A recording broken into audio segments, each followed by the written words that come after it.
Assalamualaikum warahmatullahi wabarakatuh. Kami dari kelompok 5 akan mempresentasikan hasil diskusi kami mengenai materi yang ketiga pada mata kuliah Sistem Informasi mengenai materi konsep dasar informasi.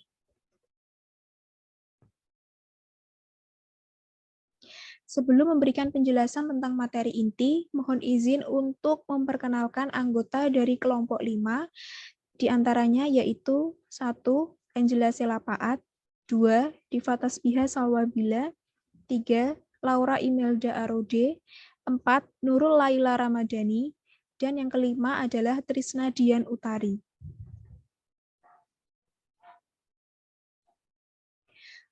Untuk materi yang pertama yaitu mengenai definisi sistem. Menurut McLeod tahun 2004, kita bisa mengambil 3 kata kunci yang mendeskripsikan tentang sistem, yaitu 1. Kumpulan elemen, 2. Terintegrasi, 3. Tujuan yang sama. Sehingga bisa kita simpulkan bahwa secara universal atau secara general, sistem itu merupakan kumpulan atau sekelompok elemen atau komponen yang saling terintegrasi atau saling terhubung dan mempunyai tujuan yang sama. Sedangkan menurut Jogianto pada tahun 1999 terdapat 2 kelompok pendekatan yang mendefinisikan sistem, yaitu yang pertama pendekatan prosedur dan yang kedua adalah pendekatan komponen atau pendekatan elemen.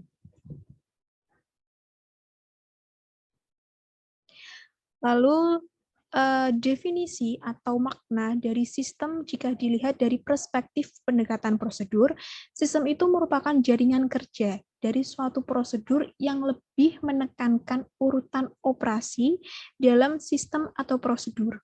Jadi untuk kata kunci dari pendekatan prosedur ini merupakan lebih menekankan urutan operasi atau tahapan instruksi. Sedangkan tahapan instruksi pada pendekatan prosedur itu terdapat beberapa tahap. Yang pertama yaitu what, itu merupakan apa yang dikerjakan. Lalu who, siapa yang mengerjakan. Yang ketiga when, kapan mengerjakan. Dan yang terakhir adalah how, bagaimana mengerjakannya. Lalu, definisi sistem jika dilihat dari pendekatan komponen atau pendekatan elemen. Sistem itu merupakan kumpulan dari elemen-elemen atau komponen yang saling berinteraksi satu sama lain untuk mencapai suatu tujuan tertentu. Jadi pada suatu sistem itu terdapat beberapa subsistem yang mendukungnya, subsistem yang ada di dalamnya. Nah, sedangkan sub-subsistem yang ada di dalam suatu sistem tersebut dapat dibagi lagi atau dapat terpecah atau dapat diuraikan lagi menjadi sub-subsistem yang jauh lebih kecil, yang jauh lebih detail. Selanjutnya yaitu mengenai materi karakteristik sistem. Jadi suatu sistem bisa digolongkan atau bisa dikategorikan sebagai sistem informasi apabila dia memang mempunyai beberapa syarat atau karakteristik yang sudah ditentukan. Karakteristik sistem yang pertama itu merupakan komponen atau elemen sistem. Komponen atau elemen sistem ini meliputi satu subsistem. Dan yang kedua adalah suprasistem. Subsistem ini merupakan elemen-elemen atau komponen-komponen yang lebih kecil. Sedangkan suprasistem itu kebalikan dari subsistem, yaitu elemen-elemen atau komponen-komponen yang lebih besar. Bisa diambil contoh seperti berikut. Misalnya terdapat sebuah komputer.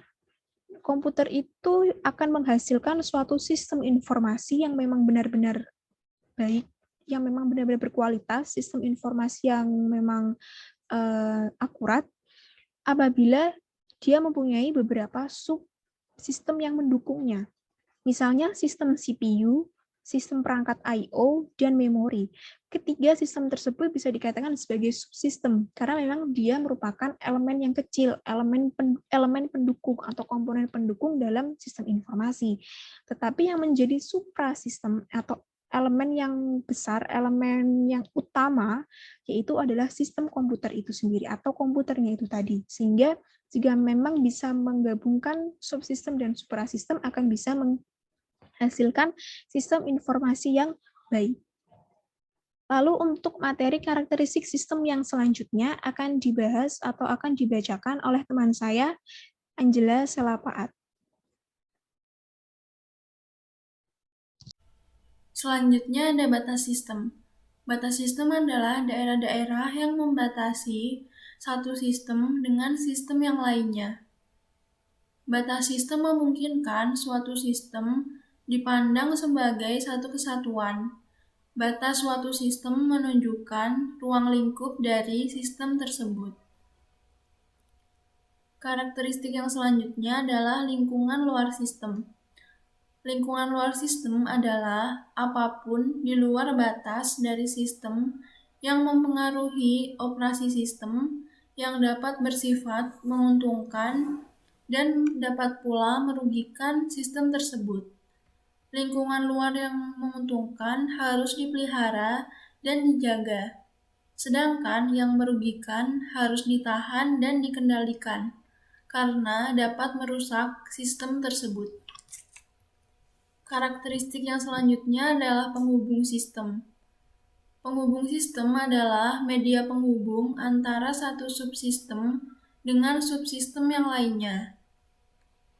Penghubung sistem memungkinkan sumber-sumber daya mengalir dari satu subsistem ke subsistem yang lainnya.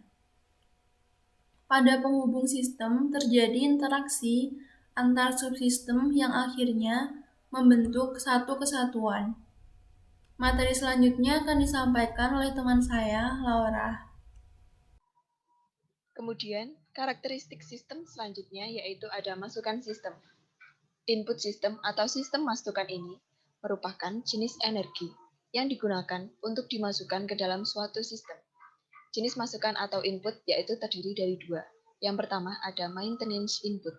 Maintenance input merupakan input yang berhubungan dengan perawatan suatu sistem, di mana merupakan sebuah energi yang dimasukkan ke dalam sistem informasi agar sistem informasi tersebut bisa berjalan dengan baik dan optimal. Jenis masukan yang kedua yaitu ada signal input. Signal input merupakan energi yang merupakan sinyal, yang artinya energi ini sangat berpengaruh terhadap proses transfer dan juga mentransmisikan data atau informasi yang dimiliki sebuah host untuk diteruskan melalui sistem informasi menuju keluaran atau output. Karakteristik sistem selanjutnya yaitu ada keluaran sistem. Output merupakan keluaran energi atau hasil yang diteruskan oleh input. Hasil atau output ini biasanya berupa tampilannya, data, dan juga informasi yang muncul pada display user yang berisi informasi. Dengan adanya output ini, maka setiap user yang menggunakan sistem informasi dapat mengakses dan juga memanfaatkan layanan informasi yang ditunjukkan kepada dirinya sehingga membuat sistem informasi dapat bekerja dengan optimal dan bermanfaat.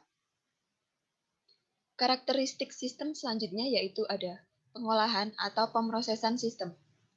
Pengolahan data atau pemrosesan sistem ini merupakan komponen atau bagian di dalam suatu sistem informasi yang memiliki tugas utama untuk memproses input dari sebuah sistem informasi menjadi keluaran atau output dari sebuah sistem informasi. Singkatnya, proses sistem ini membantu proses pengolahan data secara keseluruhan yang ada di dalam sebuah sistem informasi, lalu mentransmisikan hasil dari pengolahan data tersebut menuju output yang dikeluarkan oleh sistem dan dapat diakses oleh user. Kemudian, materi selanjutnya akan dijelaskan oleh teman saya, Nurul Laila Ramadhani. Selanjutnya yakni karakteristik sistem bagian sasaran sistem. Setiap sistem pasti memiliki tujuan atau sasaran. Sasaran sistem menentukan sekali masukan yang dibutuhkan sistem dan keluaran yang akan dihasilkan oleh sistem tersebut. Suatu sistem dikatakan berhasil bila mengenai sasaran atau tujuannya. Lalu di sini ada sebuah diagram oleh John Birch di definisi data dan informasi bagian siklus informasi. Di sini Ada diagram yang saling menunjuk dan terus berputar. Pertama ada proses model, output information, penerima, keputusan tindakan, hasil tindakan, data yang ditangkap, input data, lalu kembali lagi ke proses model. Lalu di sini ada dasar data. Diagram ini memiliki keterangan di mana data yang didapat diinputkan, lalu diolah ke dalam suatu model proses menjadi informasi. Penerima kemudian menerima informasi tersebut, membuat keputusan, dan melakukan tindakan yang menghasilkan suatu tindakan yang lain, yang akan membuat data tersebut kembali. Lalu, data itu akan ditangkap sebagai inputan, diproses kembali, dan seterusnya. Lalu ada kualitas sistem dari definisi data dan informasi. Di sini ada 1, akurasi, 2, ketepatan waktu, 3, relevansi. Untuk yang pertama yaitu akurasi. Informasi harus akurat, karena informasi harus bebas dari kesalahan dan tidak bias atau menyesatkan. Informasi harus jelas mencerminkan maksudnya itu apa. Karena dari sumber menuju tujuan, kemungkinan banyak terjadi gangguan-gangguan yang dapat merusak informasi tersebut. Lalu yang kedua adalah timelines. Informasi yang harus tepat pada waktunya. Dan informasi yang tidak boleh datang terlambat sedikitpun. Informasi yang telah usang tidak akan mempunyai nilai lagi. Karena informasi merupakan landasan dalam pengambilan keputusan bagi sebuah organisasi. Jika pengambilan keputusan terlambat karena lambatnya sebuah informasi tersebut, maka akan berakibat fatal bagi organisasi. Lalu yang ketiga ada relevans.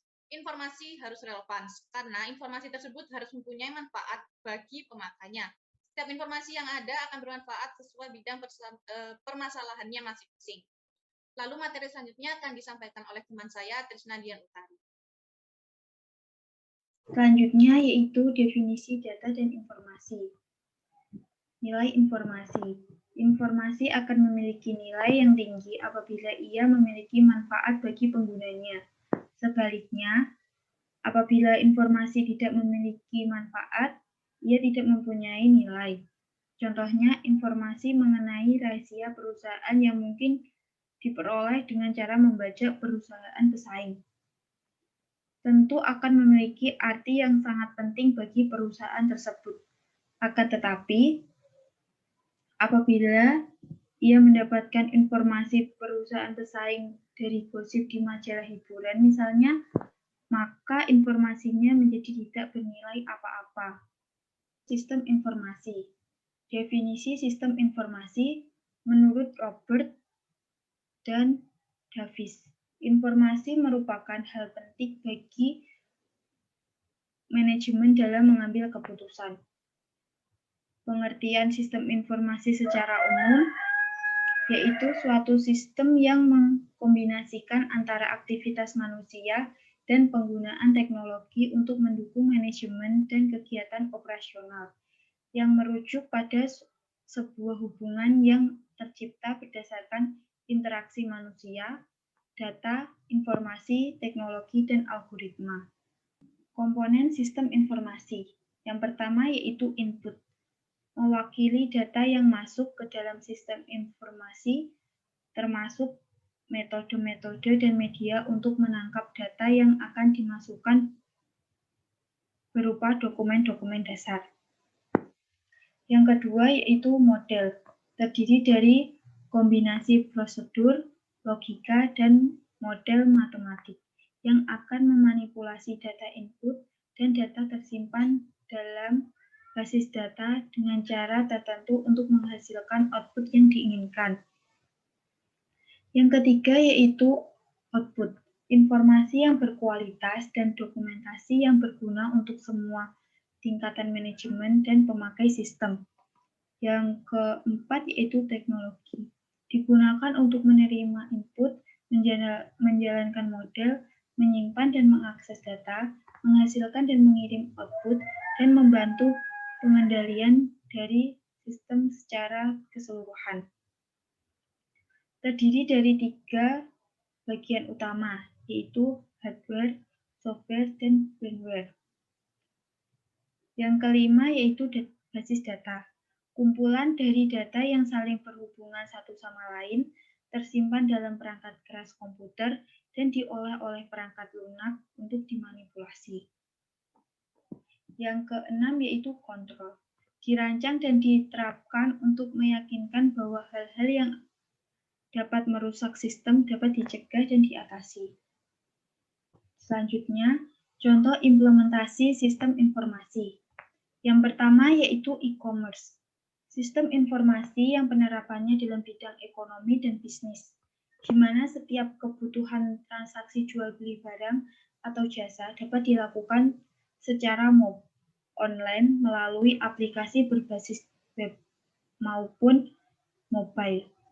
Contohnya Shopee, Tokopedia, Amazon, Bukalapak, dan lain-lain.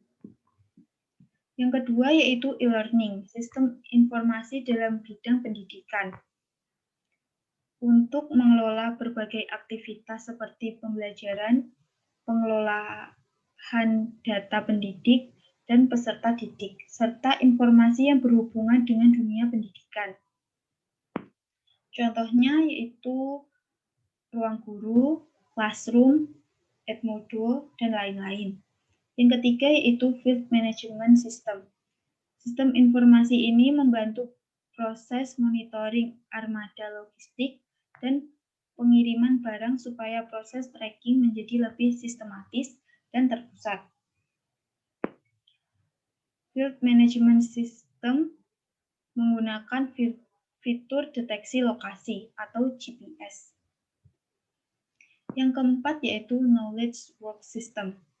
Sistem informasi yang memuat berbagai data terkait ilmu pengetahuan, kemudian diolah sedemikian rupa sehingga dapat diakses oleh pengguna untuk memecahkan sebuah masalah.